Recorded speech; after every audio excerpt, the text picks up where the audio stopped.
that out. I'm going to start over. What's up, guys? My name is Richard Terrell. I go by Kirby Kid, and welcome to DO Live. DO Live is a daily stream in which we talk about game design, and we talk about game design every day in our Discord. So if you want to be a part of that, join the Discord link. It's in the Twitter, YouTube, and the Discord all go by design oriented. We do websites, blogs, and other junk. But today it's a Nintendo Direct E3 day, and we learned a lot about Smash Brothers, my favorite game series of all time. The company that I started, for your fun fact, is called OneSmash.net, and that's when we did a lot of research on Smash and was a big boon to the community in terms of making highly technical videos and creating a website to house and store all the tech that we could find for Smash 4, making it super convenient to browse and organize. Something like that's never been done before. I'll show you a bit later. But the topic right now is just reactions and impressions on Smash Ultimate. I'm not used to saying that yet. Smash Ultimate. Or Smash. I like calling it Smash Forever, but it sounds too much like Smash 4. With me, I got from Nando Z in the chat, in the voice chat. We're just talking about various topics. So yeah, take it away, Fernando. Whatever you said last, we'll just continue from there. Oh, what I said last is, it's been a while since I had Smash, and I'm really excited to see the Smash Wii characters come back, Wolf and Snake, and a lot of the characters I enjoyed that haven't been in the game for a while. Every time they said back after 10 years, I got really excited. Cool. There we go. So, what? I've been reading the comments on the DO Discord, and it seems like the last comment I read from you was that it looks like the air game is changing. You think is changing? It's going to be a lot less mobile, and you think it might be for the better? That sounds interesting. Yeah, so there's a lot of interesting ways to think and talk about Smash. A lot of people have their complaints. Everybody has their complaints. The series is super old and complex, and if you play it, the more complaints you're likely to have because you put that much more time into it. But there's certain tiers of things that we have to discuss. The game is a strategy game. It's a fighting game. It's a deep one. It's a complex one with like tons of characters and variety, including stages and other things that we've banned to keep the variety low. So with that said, there's a lot of aspects of the game that even if there's like a simple solution, a simple counter strategy, a relatively simple things that players can do that's even not that dexterous, it doesn't mean necessarily that it's going to be in the meta, that players can easily learn it based on things they've learned prior, or that it's easy to communicate to people, even to get the concept across. So we're dealing with a huge like cluster of complexity when it comes to learning. So that's kind of what we have to keep in mind every time we address design issues with Smash. It's cool to fully complain about something, but then we also have to step back and contextualize it. So like I was saying before, the air game in Smash Wii U, the brawl style, which is really the Smash Wii U style air dodging, was my favorite because it followed the natural arc of the character's movement, which is really neat. Big fan of Mario and watching those arcs play out without any like abrupt directional changes. And that way you can trap and chase players from the air to the ground, expecting with a reasonable amount of accuracy where they're going to be. This new directional air dodge in Smash Ultimate looks like it's even greater distance than in Melee, and you've seen some of it even in the videos. Like all of a sudden it looks like you're going to land here, and your character just is completely in a different direction with no jump expended. So it's going to take a little while to get used to, but a lot of my initial impressions and complaints about the new air dodge is just that it looks weird, but sure, it looks different. But the most important thing to keep in mind is that players in general have a wide band of skill that they apply to Smash. And certain things seem broken or annoying or frustrating more so in certain stages of the learning process than what we consider to be high level. And even on high level, there was seasons and trends and times where certain strategies were annoying and frustrating and difficult to deal with. That's just the nature of this super complex game. But what you can do as a designer is say, like, is there any way we can like smooth over some of these rough bumps along the way and change things just a little bit so that the rough bumps come up less and the grand strategy and the way it's balanced is more apparent. So while the old Smash 4 style of air dodging I think is superior, for setting up like 50-50s and mind games and landing traps and all these kinds of things. This new air dodge may just be simpler, and in a lot of ways it just means you can escape less well in the air, and if you can escape less well, you're less tricky, then there will be more meaningful conflict and interactions in the air and then to the ground, and maybe that'll just make hits land more often for the aggressing advantageous player, which will make the game speed up, which will make everything flow a little bit more nicely. And that's my best guess for how this new air dodge system's going to work. Because if you look at Melee, you get one air dodge and put you in the special fall. It's not a very good air dodge, so almost nobody does it. There's a couple of times where Armada's like, I'm going to air dodge with Peach to the side, and he barely gets away with it because he's Armada, one of the best players in the world. But everybody else doesn't, because if you do it, you're pretty much dead in Melee. You have no mobility, you have no options, you have no way to save yourself. The air dodge is completely not good enough for the way that the offense ramped up. Brawl, the air dodge was too good. It spammed too much. Smash 4, somewhere in the middle, and now we're getting a little bit closer to Melee where the air dodges aren't going to be used as much as in Smash Wii U, but it should be far more effective than in Melee. And see, I always felt the dodges in the Smash Brawl felt a little bit weird for me. You know, it's like I didn't quite understand how they worked. I just pressed that button and it got me out of a lot of trouble. Yeah, that you could get out of the hit stun like 1/4 of the way through your hit stun, which was so bad. You could land with almost no lag. Like that game, I don't know what was happening in the development, but that just seems like the thing where you're playtesting like, Mr. Sakurai, I can't hit anybody. Like, they're spamming it, I'm reading it, I'm reacting, and I still can't hit him because you gave him 2 frames of landing lag from being invincible while wiggling left and right with your air control. Why? So, yeah, very bad. It was my first Smash that I played. I went back and played the previous ones after I got into it. Mm-hmm. I'm better than the typical casual player, just I played a lot of it, so I'm among my random friends, but I'm not advanced at all. If I went to any tournament or any competitive setting outside of friends, I'm sure I would get my ass handed to me. But the fact of the matter is, I noticed it right. It felt weird, and I never understood it. It was just like, so I think the point you made about the dodges being more, you didn't say the word organic, but being more like Mario, and they arc, and I think that sounds casual player. Is there any startup time when you do the air dodge? Is it immediately just it's move like to the side? 2 frames of vulnerability typically, and then you get your invincibility.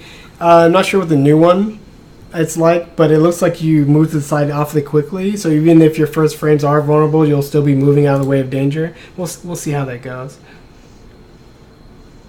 So many subtle changes to these characters. I want to point them out in a bit. The new Splatoon stage looking under-graphicked right now.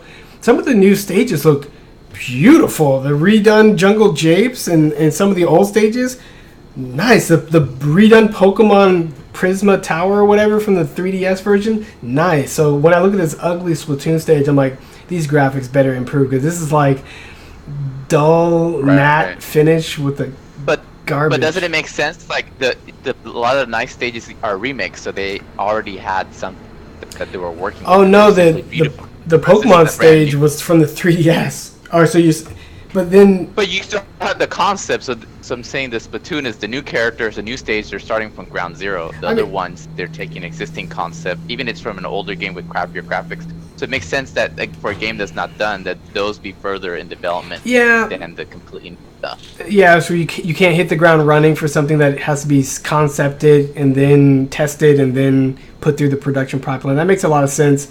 Even if the Splatoon level is modeled after Moray Towers from Splatoon 1 and 2, still, like, what you say makes sense. The new Zelda level looks nice!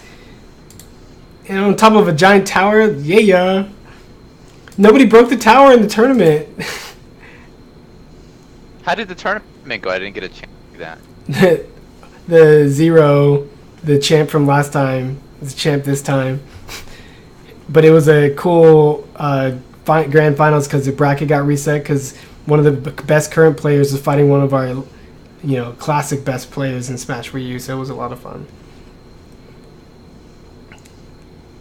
Now it looks like they normalized the undersides of Battlefield because the FD versions in Smash Wii U were all different for the undersides, and it was annoying. But now it looks like they normalized it, which they should. If you're going to make it, you just do cosmetic changes. Keep it cosmetic.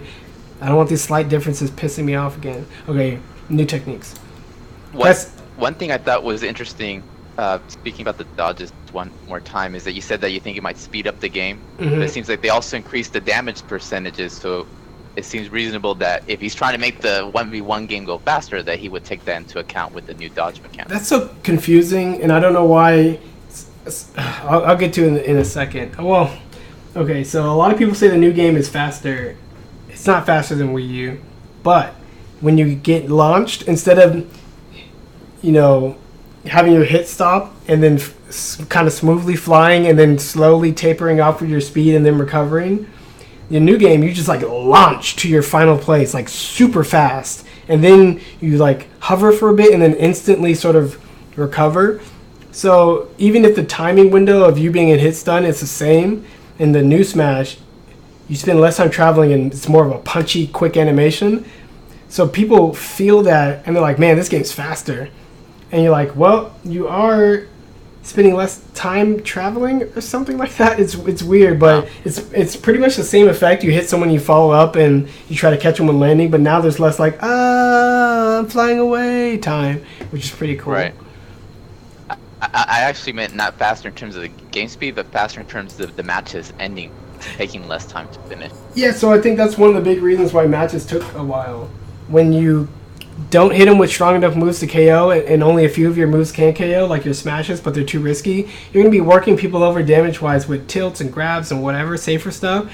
And then when you get little hits, you hit them kind of at a 45-degree angle, and they kind of take a little bit of time to float back.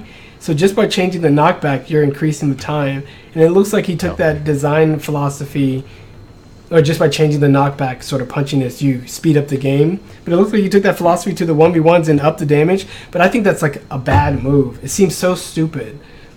Like, what? Could you elaborate more on that? The numbers that you have for your damage should not be tampered with. You get used to like F Smash, 14 damage. Freaking Mario's F Smash is that much. Freaking Luigi's and Cloud's up there is like 14 or 12. Like, you get used to the numbers, and then when you're playing, you are comboing people to try to get them into certain percentage windows, and the less that changes, the better. For consistency's sake. Now, 1v1s is probably always going to be our most dominant competitive mode, so we're going to think of all the damages in 1v1s as being the default or consistent. It's the ones that'll be most easiest to learn and read when spectating, because there's less numbers to pay attention to on the bottom of the screen. So it's really not that big of a deal. But when you go into teams and you're like, cool, this damage does 30%, and it like does 23, I guess, that might throw you off. But maybe it doesn't matter at all, because in teams you're like, we're still looking for a double team in a setup smash situation. I don't know. I just feel like you shouldn't mess with the damage numbers like that. Right. How does that tie into Rage? Is Rage back? We don't know if Rage is back, but I think the characters were still smoking when they got high in damage, which means, you know, that's the Rage feedback. And people didn't like Rage for a similar reason, but it was more invisible. Rage kind of didn't change the damage you dealt, but it changed the knockback. So similarly, you had to do a adjustment calculation, and that was more math than most people have ever done in their life, to do that and on the fly while playing Smash. So I can understand. I think taking out Rage is it's fine as long as you solve the other problem of we need matches to end sort of climactically, excitingly, and without dragging it out with all this like, oh, he hit him a little bit, he's waiting for him to get back, oh, he's on the edge again, he's waiting for him to stand up, oh, like the less of that, the better. And it looks like this new whatever the changes he's done in the other areas address that problem, so you don't necessarily need Rage. And if you're just doing more damage regardless anyway, then that's going to be that offset you're looking for. Every hit's basically going to give you the damage that Rage would have offset in the knockback. So like, same problem, different way to solve it. I think that's pretty good. Right. Are you watching the stream at all? So you can't see the visual? Okay. So the new techniques... I'll watch the stream. I was just wondering if you were seeing the visuals. Okay, so there's a new technique here, press and hold rapid strikes. I believe he put this in the game because of the natural input lag for this Wii system, online play input lag, and how hard it is to rapidly hit a button on the alternative control schemes like the Wiimote only and the Wiimote and Nunchuck. So instead of trying to like mash A to get a rapid, just press and hold, and it does all the attacks for you, and it's just an easier input. It's still in the game. The second thing is now you can... That's in line. Oh, go ahead. I say all the control inputs be in line with Smash's history of, making controls easier to use compared to other fighters. Yeah. We have a new thing, smash attack to cancel your dash. And I made videos on high-level techniques that nobody used, where you could basically go in Smash Wii U to run into like a state in which you could do a down smash. Because currently in Smash Wii U, you can only up smash out of a dash, which is highly limiting, right? You're trying to chase people, and if your up smash is no good or it's not the right smash for the angle, then chasing people down, it becomes incredibly hard. You can't put pressure on them as you try to chase after them. So we made a video, it's called Slow Run, and if you ease the analog stick from the full tilt state back to a neutral, the smoother you ease it, the less skid friction your character goes through, which means you go into your neutral state a third faster or 2/3 faster. So then you could use smash faster, but now it's just like smash attacks, cancel your dash. It's so much easier this way. You're running, you hit the down on the C stick, your character just smash attacks. It's like, yeah, we needed more. So the game's called Smash, and smashers are so rarely used because we can't use them being mobile on the ground, and we can't use them in the air, and they're risky on shield. Why would you use the smash attacks? That's why the majority of the kills in Smash are like throws and bears and other setups. Return power to the Smash. I think overall they decrease the in lag of all Smashes, and now made Smashes more accessible for mobile. So that's a little balance trend I'm going to hopefully see. Mobility during air dodge has improved. I'm watching the video now. Oh, so Mega Man slightly pauses before... Not really. Little Mac now can air dodge a little bit to help him. Looks like Little Mac's air dodge is pitiful. Oh, I counted the frames. If you dodge 6 times, your next dodge will be 10 to 15 frames laggier on the tail end. This is a system that was in Kid Icarus Uprising, and right when I experienced it on Kid Icarus Uprising, which is another game that Masahiro Sakurai made, I was like, this needs to be in Smash. There's no reason to let someone spam an invulnerability move without consequence. Like, there's no reason. If the game is supposed to be about aggressing and attacking, then make the avoidance of that core have limits, right? Have consequences, have trade-offs. And in Smash previously, you didn't. And I always used to write in my articles,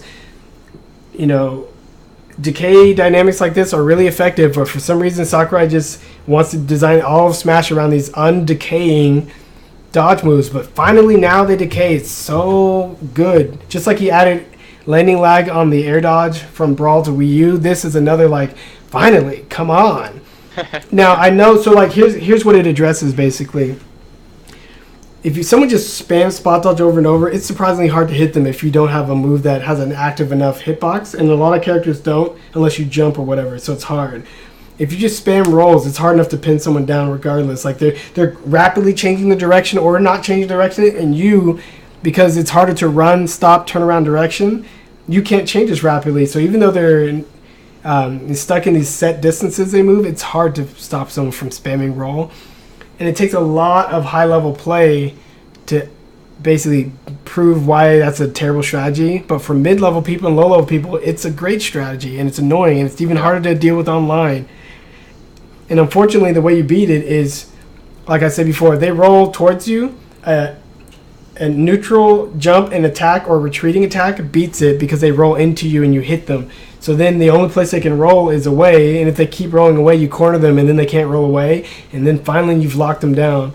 Then they usually take to the air, which is another problem, like we said before. If air is too slippery, it doesn't exactly allow you to lock out their options. It's just kind of like a ring around the rosy kind of a light pressure situation instead of a heavy pressure, and that's why I feel like a lot of people couldn't get their sort of aggressive game plan going because, like I said before, Smash has like 5 different games: a ground game, a double air-to-air game, an air-to-ground game, a platform game, and an edge guard or off-the-stage game. And each of those have their own pros and cons and slipperinesses and the ways that the evasion and stuff works and the way that you can press your shields. So that's already complex enough. You should probably, as Smash Ultimate looks like it's doing, simplify some of those aspects and even make some like not even viable. Like I feel like in Smash Wii U right now, you can just jump all the time, just jump back air, jump air dodge, jump, and like, it's hard to stop them, like I said before. But now if jumping is a little bit worse, the ground game's going to be a little bit better, and things are all going to just gel a little bit more, and that's why it's a high level balance issue. I'm even more excited than I was about the game.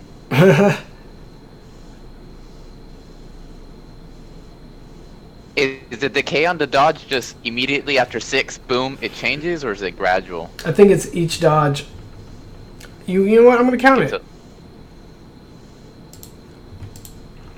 And do you have any clue what happens after? You know, how does it reset back to normal? I think it's just time. Sakurai always does that. Like your shield just replenishes over time. Some of your other things just get better over time. What was it?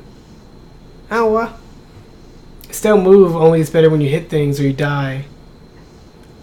Your ledge invincibility, how much you have, depends on how much airtime you have. So it's a toss-up.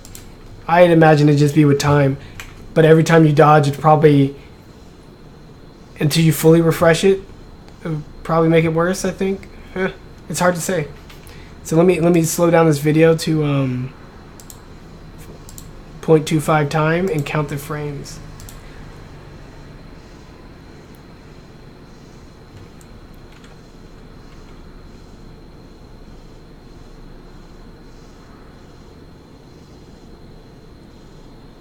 It's every dodge. It's every dodge is getting slower and slower. That makes the most.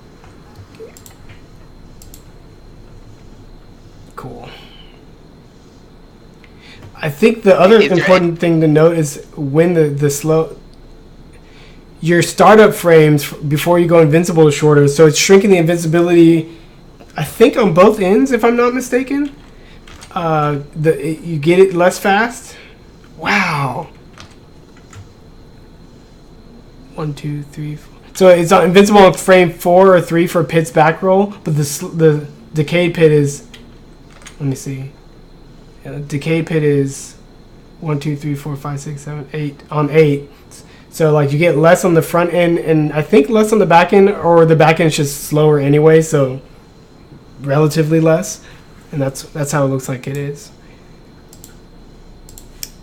Short hop attack at any time. I don't know why they said any time. That doesn't make any sense to me. You mean when you're neutral and you can jump? It's not at any time. Whatever. Perfect shielding is such a good fix. Oh my gosh. So before, I totally called this. I was like, perfect shielding needs to have hit pause, so that when you get it, both players are frozen, and then the advantage player can react to the sound effect or situation better, and then follow up with something meaningful. Perfect shielding is so too quick and subtle in Smash Wii U right now that when people get it, 1, they don't even know they get it. 2, they can't react to it. 3, you have to have the follow-up attack already being inputted, which means you have to anticipate the situation so well that you just like have it down. Like you're like, I knew you were gonna do that, and I'm already F smashing. Super rare.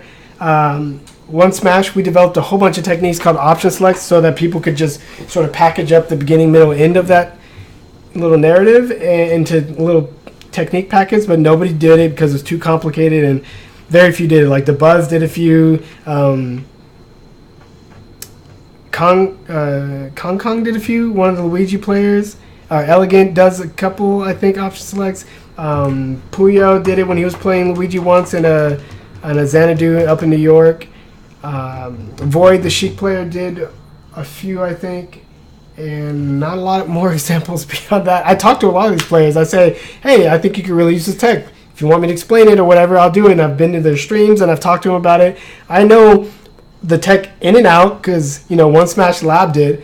I've talked to these players one-on-one, and I've seen their progress over many years. I know exactly how complex some of these techniques are and why the game should probably not be so complex, because if your best players can't do it, then nobody will do it. And we find that... So, Sakurai put in a perfect shielding system like the Smash Wii U one in Brawl. Absolutely zero people used it. Zero. Now, they put it in Smash Wii U, and through the help of people like One Smash or whatever and other talented players, we have a few people that use it.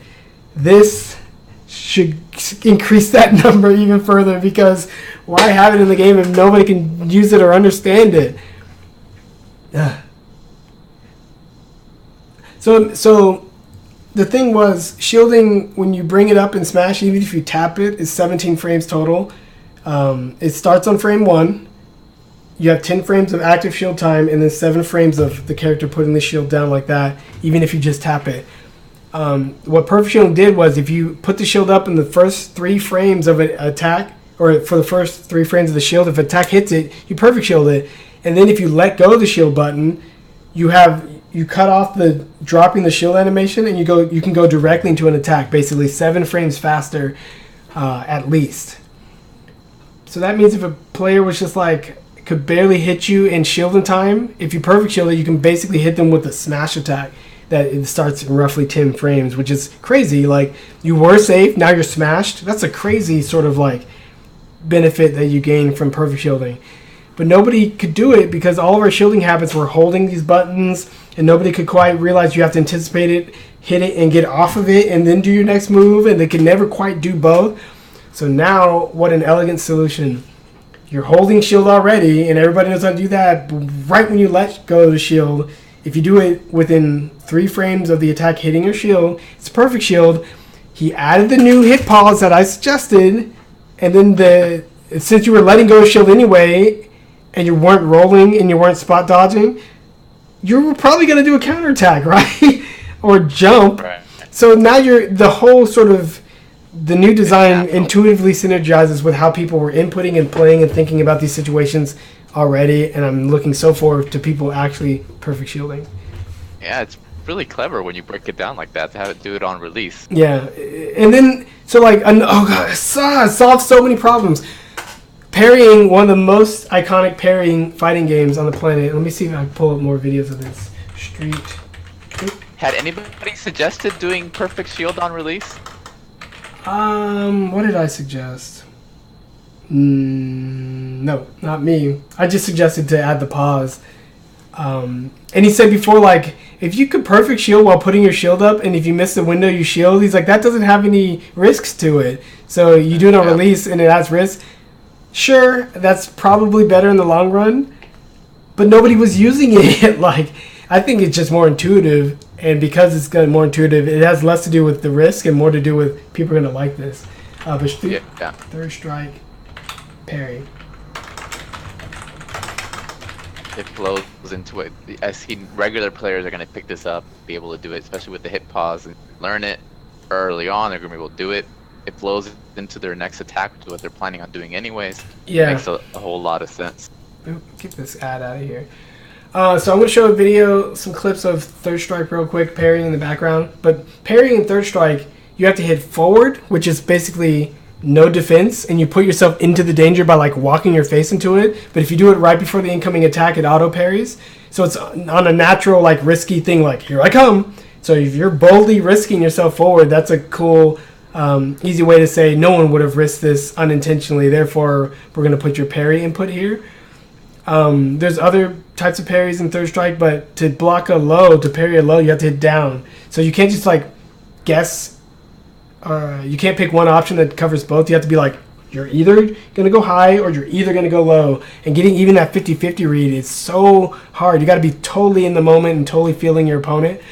But the problem is, because it's attached to these normal inputs like walking forward or crouching, they had to put a parry window to where you can only do it once every, 16 frames, which ironically, or not ironically, interestingly, is the same sort of window for pumping your shield in Smash Wii U, 16, 17 frames.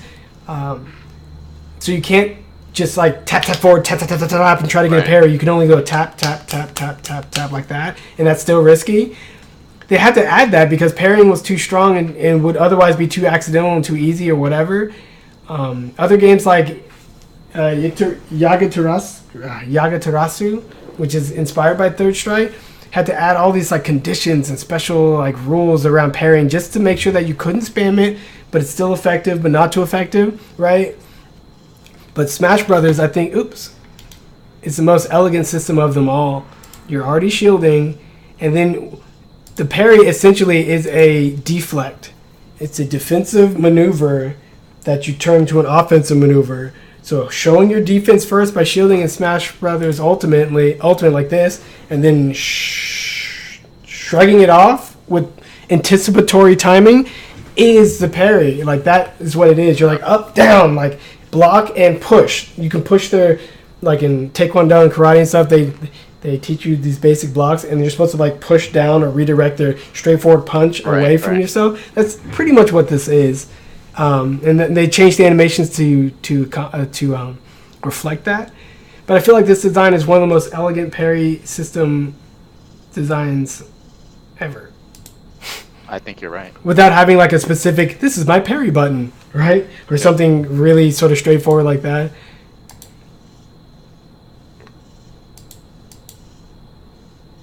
Look at how many plus frames Mario has. Yeah. Nice. I don't know why you would need to parry a projectile though. See, that's what I don't understand. Before, when somebody was retreating with the projectile in Smash, you could parry it by tapping the shield and immediately doing your follow-up attack. So if they're retreating and throwing something at you, you go parry punch and like follow it up.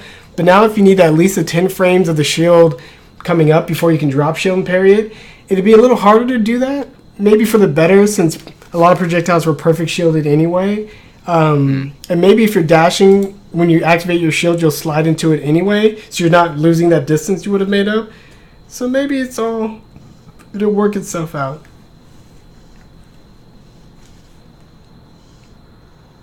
That's a 5% difference on Zelda's F Smash for the 1v1 damage versus the team damage. Yeah.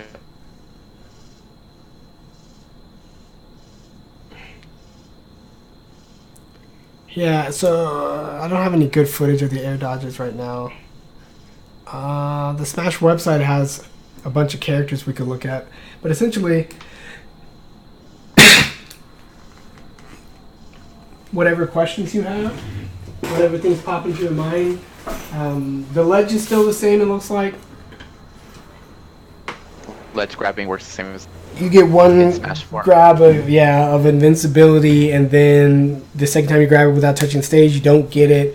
It looks like there's less of a snap now, so you can probably go off the edge and edge guard a lot more successfully, which is cool. What did you think of the changes to the final Smash attacks? That was a pretty big change. They changed all of them. It's a good idea because nobody liked them. They were so disruptive sometimes. In actual competitive matches? And no, it seems like because they're still only activated by the Smash Ball, and that's just random and kind of dumb. And if there was a way to make it, you earn it in the match, that'd be kind of cool, but people have a hard enough time just not banning stages and taking up multiple characters, let alone worrying about more stuff like that. So that's fine. So what do you think is the main advantage in the non-competitive game for the new, faster, it was boring before and inconsistent. Like you do a Rob or a Wario, you're like, oh no, he got the Smash Ball, and he's just like flying around, and all you do is like roll, flying around. You're like, okay, we gotta wait it out because we can't fight him because he's invincible. And you're like, yeah, okay, it's lasting a little too long. And then other characters are like, Final Smash, tap it, oh I missed, it's over, and then battle's back in. And you're like, well, maybe all of them need to be more like that, and you can shorten the cutscenes because, who cares? We want to get back to the match.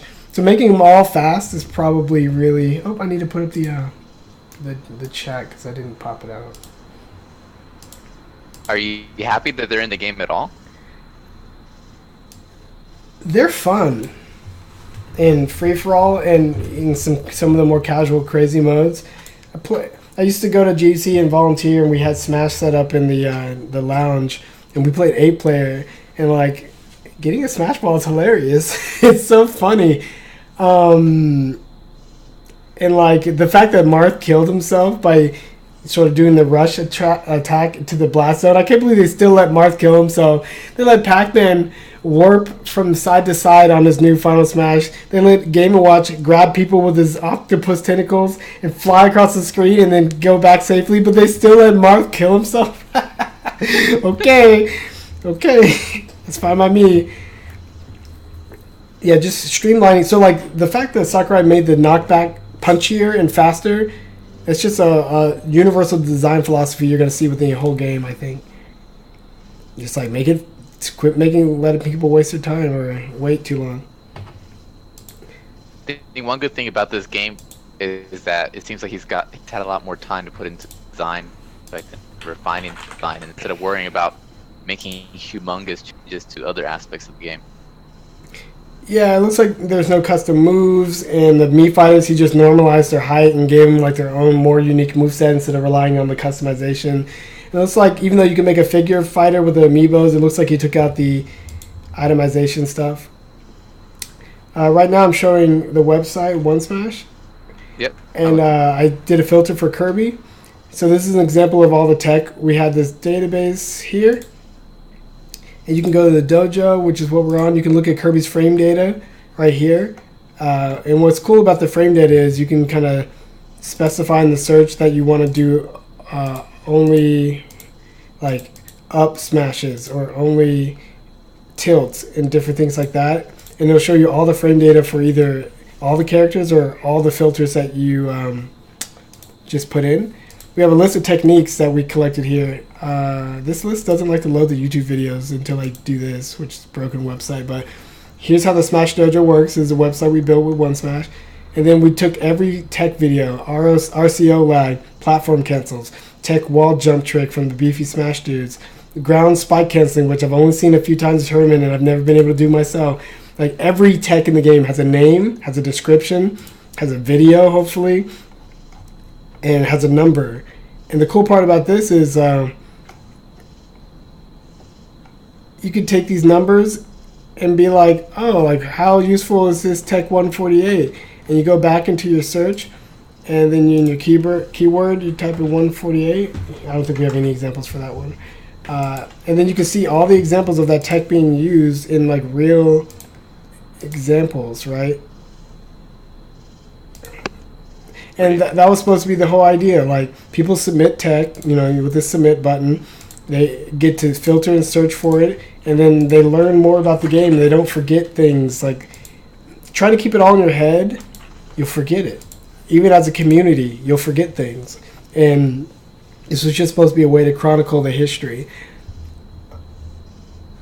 Like right here, all these dots represent the Kirby results. And as you can see, Kirby has some combos that do 50 damage from 0. This is crazy to have a 50 damage combo you can do from 0. And you can see like, oh, Kirby's got some pretty high damage combos, but the higher the enemy gets up in damage, the less high damage combos he has. Like, that's pretty cool. And then you can see like, well, what is this 50 damage combo? And you click on it, and hopefully it takes you to, what is this number? 3254? And it's right here. No, that's not it. Well, let's pretend like it was this. And then you play it, you're like, oh, reverse up air into down air into footstool into down air into up air into bear. Like, that's a 43 damage combo on Mewtwo with these auto cancels. You're like, well, like, how does it work? You're like, you click this little down arrow, and then it explains it. Auto cancel, reverse U-air, full jump dare, grounded footstool dare, grounded footstool dare, double jump U-air, double jump back air. It requires Tech 28 to pull this off. It's only on Mewtwo. It starts with an air attack. It starts when Mewtwo's at 50 damage and does 48 damage. Like, oh, you can learn a lot. And then you're like, well, what if I want to learn more about Tech 28? You're like, oh, you go here and you search the keyword. I need to put in tech number. I don't even know how my own website works. So, like, let's see all the examples of Tech 28. And you go back to tech spread. This Mewtwo one, this other Kirby's. I don't even know what tech this is. It's auto cancel. Cool. It's a very general tech, so you can see it. So here's all the tech for all the characters, the last 50 characters that have it. This dark green is like Link. This deeper orange is Diddy. This red is Mario. This yellow is Pac-Man. I don't know what all the colors are anymore, but let's click on this Pac-Man one. 3698. No. Yellow's not Kirby. Doesn't matter. This website's amazing, and I don't care what anybody says. Who doesn't say it to me? The rest of the Smash community. But yeah, it's color-coded, and you can explore it in non-linear ways, and you can look at all your combos or combo counters or cross-ups or kill setups or matrixes or mix-ups, like all these cool tags and lots of data. Like, I put almost all my Pac-Man tech in my Duck Hunt. Let's look at Duck Hunt. So good. And like, I was one of the few people that have pioneered these crazy Duck Hunt kill setups. And they're entirely my own. Like, they start at around 60, and some do 40 damage, and these are almost all mine. Like, I could even filter by from Kirby Kid, play name Kirby Kid, just to drive the point home. A few less, but these are all my kill setups, and I even made videos of some of them if they ever load. Maybe they'll never load.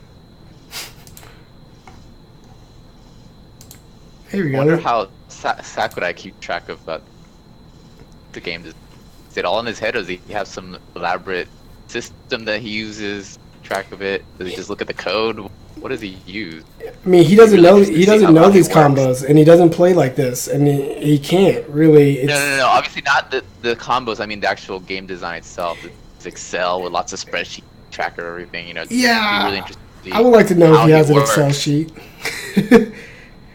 But he designs by principle. I could tell. Like, he has these certain principles for certain classes of characters and certain results and certain animations, and that's how he gives everyone a pretty versatile and balanced moveset. This is an auto-cancel dare late hit, which gives the weakest hit on Mewtwo that you can run immediately on the ground because you auto-cancel it into an up smash. Such a cool combo. Let's try this one. Yeah, down air, up air. If they don't tech it, you can jump up air, kill them. If they do tech it, you can auto cancel and then smash them anyway. Such a cool setup. People don't use it. Why don't they use it? Because this game is so it's enlightened. I'm trying to tell you, there are so many combinations, and not only are there so many combinations,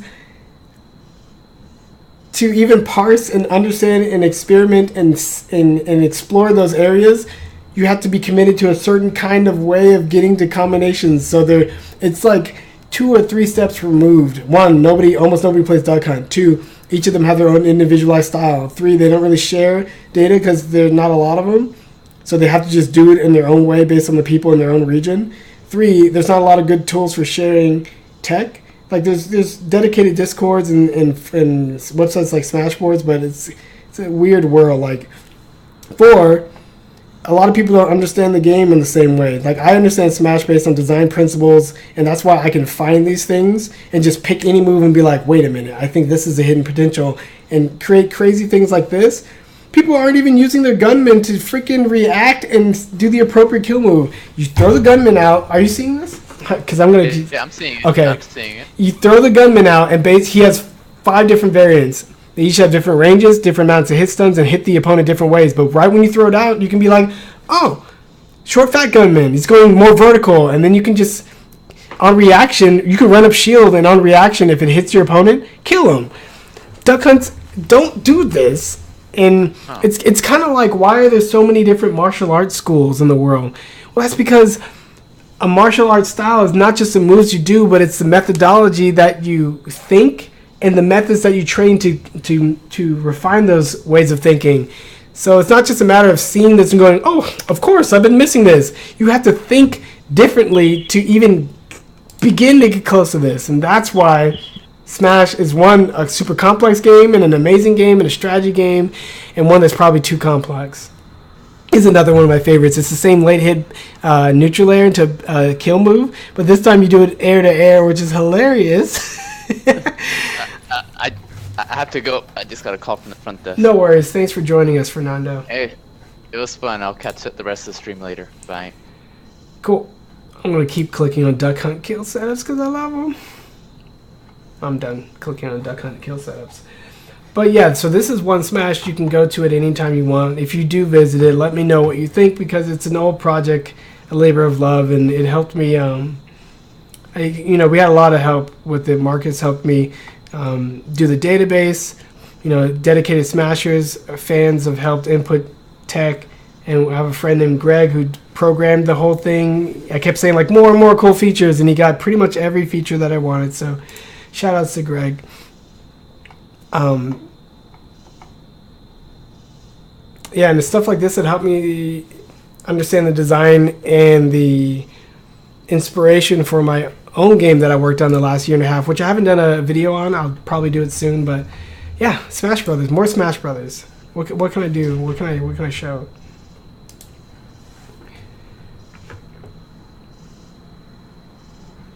Don't make noise. I want to see the grand finals or something. And just talk. Smash Brothers. Where are the final matches? Wow. Ooh. Oh, it's almost 11. I'm like, why am I so tired?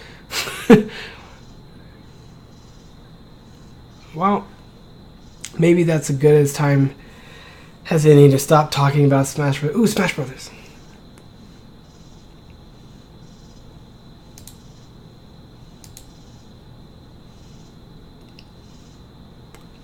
Can't wait to lab on this baby and just play all day. Ridley's too big.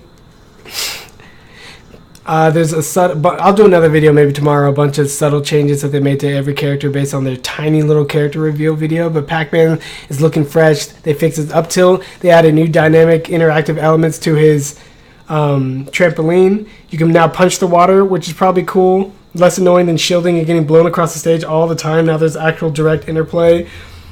I think his side B gets his armor immediately instead of after he eats the pellet. And it was too little armor anyway. I think he might recover a little faster after doing trampoline. Hydrant. Even though none of this is set in stone. Like, I'm liking these changes.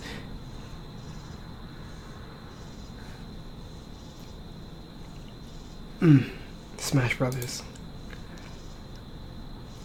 Really, it really looks too demonic to me. Like, everyone else looks cartoony and expressive. Ridley's like super textured and kind of scary looking. But his little metal chest form that he has in some of his Metroid iterations, it's easier to read as a figure cartoon dude. I want to see how these shields interact with attacks. Come on. How many jumps does Ridley have?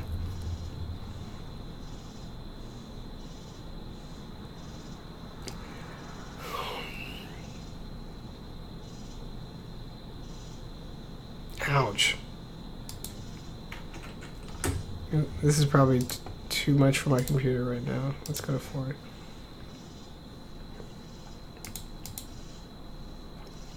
Stage looks ugly. Can't tell what's happening. Still fighting? Jeez. Okay. Well, that's enough for today. So if you want to know more about Smash Brothers and my long history of the game, or check out my podcast, I'll show you. I did a podcast on Smash around the Brawl era, and where is it? Right here. Critical Cast. I did like 4 pretty lengthy produced podcasts, and one was on Smash Brothers to try to give people a sense and an understanding of what the game was and how the community operated.